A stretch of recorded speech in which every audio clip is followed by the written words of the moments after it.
Welcome to the new video.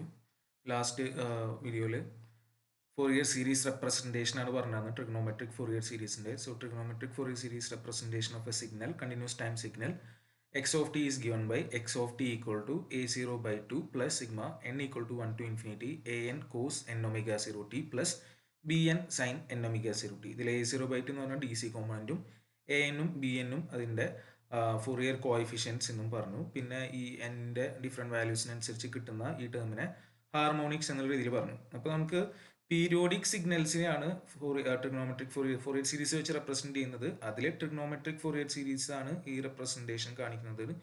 TFS representation ആണ് നമ്മളിവിടെ കാണിച്ചിട്ടുള്ളത്. പക്ഷേ ഈ ഫോറിയർ സീരീസ് റെപ്രസെൻറ്റേഷൻ എല്ലാ പീരിയോഡിക് സിഗ്നൽസിനും ഉണ്ടാവില്ല. ഓക്കെ, എല്ലാ പീരിയോഡിക് സിഗ്നൽസിനും ഫോറിയർ സീരീസ് റെപ്രസെൻറ്റേഷൻ ഉണ്ടാവില്ല. Fourier series is not applicable for all periodic signals because there are certain conditions to be satisfied for the existence of Fourier series. So, this series equation, Fourier series equation exist ചെയ്യണമെങ്കിൽ കുറച്ച് conditions satisfy ചെയ്യണം. അപ്പോൾ കണ്ടീഷൻസിനെയാണ് Dirichlet conditions എന്നാണ് പറയുക. അപ്പോൾ formulate ചെയ്ത ആളുടെ പേരിലാണ്. അപ്പോൾ 3 കണ്ടീഷൻസ് ആണ് മെയിൻലി അതിൽ വരുന്നത്. അതിൽ first condition is that the given signal x of t should have finite number of maxima and minima for a given period. ഒരു പീരിയഡിൻ്റെ ഉള്ളിൽ ഫൈനൈറ്റ് നമ്പർ ഓഫ് മാക്സിമയും മിനിമയോ പാടുള്ളൂ. എന്തിന്? നമ്മൾ തന്നിട്ടുള്ള എക്സ് ഓഫ് ടി എന്ന് പറഞ്ഞിട്ടുള്ള സിഗ്നൽ. അതാണ് ബേസിക് കണ്ടീഷൻ. ഇപ്പോൾ ജസ്റ്റ് ഒരു എക്സാമ്പിൾ ആയിട്ട് പറയുകയാണെങ്കിൽ നമുക്കിപ്പോൾ കയ്യിലൊരു സിഗ്നൽ ഉണ്ട് വിചാരിക്കുക. കയ്യിലുള്ള ആ സിഗ്നലിൻ്റെ മാക്സിമയും മിനിമയും നമ്മൾ നോക്കുകയാണെങ്കിൽ അതെന്താണ്? ഫൈനൈറ്റ് ആയിരിക്കണം, അല്ലാതെ ഇൻഫൈനൈറ്റ് നമുക്ക് കൗണ്ട് ചെയ്യാൻ പറ്റാത്ത രീതിയിൽ ആയി പോകരുത്. അതാണ് ഉദ്ദേശിക്കുന്നത്. ഓക്കെ, ജസ്റ്റ് സിഗ്നൽ ഇങ്ങനെ റിപ്പീറ്റ് ചെയ്ത് പോയിക്കൊണ്ടിരിക്കുന്ന സിഗ്നലാണെന്ന് വിചാരിക്കുക. അത് രണ്ട് സൈഡിലേക്കും ഉണ്ട്.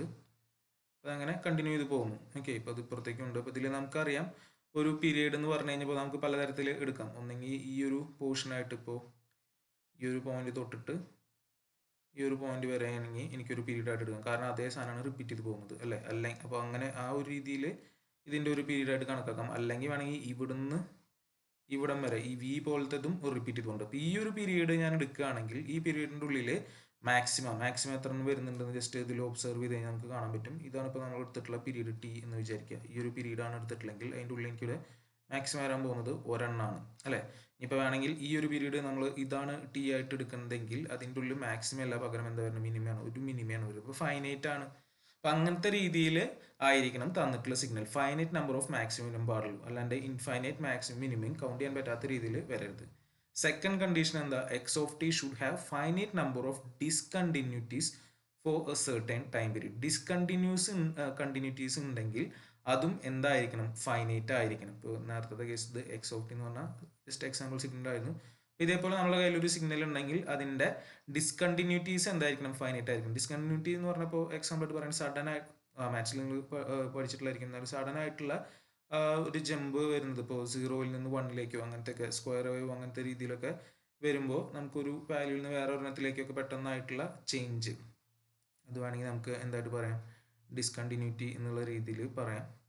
അപ്പോൾ അതൊക്കെ എന്തായിരിക്കണം? ഫൈനൈറ്റ് ആയിരിക്കണം. അപ്പോൾ ഇതാണ് നമ്മളുടെ ജസ്റ്റ് കയ്യിലുള്ള വേവ് ഫോം എന്ന് കൺസിഡർ ചെയ്യുകയാണെങ്കിൽ ഈ ഒരു കേസ് നോക്കുകയാണെങ്കിൽ നമുക്കിപ്പോൾ ഇതിൻ്റെ പീരീഡ് ആയിട്ട് പറയാൻ വേണമെങ്കിൽ ഏതാ? ഈ ഒരു പോയിന്റ് തൊട്ടിട്ട് ഈ ഒരു പോയിന്റ് നോക്കുക. അപ്പോൾ അതിൻ്റെ ഉള്ളിൽ ഇവിടെ മൈനസ്, ഇപ്പോൾ ഇത് -1-ഉം ഇത് +1-ഉം ആണെങ്കിൽ -1 to 1 ഒരു സഡൻ ചേഞ്ച് വരുന്നുണ്ട്. അപ്പോൾ ഇവിടെ ഒരു ഡിസ്കണ്ടിന്യൂറ്റി ഉള്ള രീതിയിൽ എടുക്കാം. അതേപോലെ ഇവിടെ അടുത്തത് ഒരെണ്ണം വരുന്നുണ്ട്. ഇപ്പോൾ ഇവിടെ അത്രയാണ് ഇതിൻ്റെ ഉള്ളിൽ വരുന്നത്. അപ്പോൾ നമുക്കത് ഫൈനൈറ്റ് ആയിട്ടാണ്. അപ്പോൾ അങ്ങനത്തെ ഡിസ്കണ്ടിന്യൂറ്റീസ് ഫൈനൈറ്റ് ആയിരിക്കണം.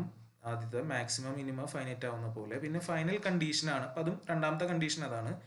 ലാസ്റ്റ് കണ്ടീഷൻ എന്ന് പറഞ്ഞു കഴിഞ്ഞാൽ x of t should be absolutely integrable for a certain period. So തന്നിട്ടുള്ള പീരീഡിൽ ആബ്സല്യൂട്ട്ലി ഇൻറ്റഗ്രബിൾ ആണ്. ആബ്സല്യൂട്ട്ലി ഇൻറ്റഗ്രബിൾ എന്ന് പറഞ്ഞു കഴിഞ്ഞാൽ x of t should satisfy the condition integral 0 to t mod x of t. അതായത് ആബ്സല്യൂട്ട് ഇൻറ്റഗ്രൽ ആണ്. Absolute value എടുത്ത് integrate ചെയ്ത് കഴിഞ്ഞാൽ ഇറ്റ് ഷുഡ് ബി ഫൈനൈറ്റ്. അതിൻ്റെ വാല്യൂ മോഡ് എക്സ് ഓഫ് ടിയുടെ ഇൻറ്റഗ്രൽ എന്തായിരിക്കണം? ഫൈനൈറ്റ് ആയിരിക്കണം. അപ്പോൾ ഈ 3 കണ്ടീഷൻസും സാറ്റിസ്ഫൈ ചെയ്യുന്ന പീരിയോഡിക് സിഗ്നൽസിൻ്റെ കണ്ടിന്യൂസ് പീരിയോഡിക് സിഗ്നൽസിനാണ് നമുക്ക് Fourier series, continuous time Fourier series exist ചെയ്യുള്ളൂ. ഇതിപ്പോൾ ട്രിഗ്നോമെട്രിക്കിൻ്റെ കേസ് പറഞ്ഞത് മാത്രം. ഇതേപോലെ വേറെ ഫോമുകളാണെങ്കിലും അതിലും ഈ കണ്ടീഷൻ അപ്ലിക്കബിൾ ആണ്. അതായത് വേറെ എക്സ്പോണൻഷ്യൽ സീരീസും ഒക്കെ വരുന്നുണ്ട്. അപ്പോൾ അതിലായാലും നമുക്ക് ഈ കണ്ടീഷൻസ് സാറ്റിസ്ഫൈഡ് ആണ്. X of t should have finite number of maxima and minima for a certain period.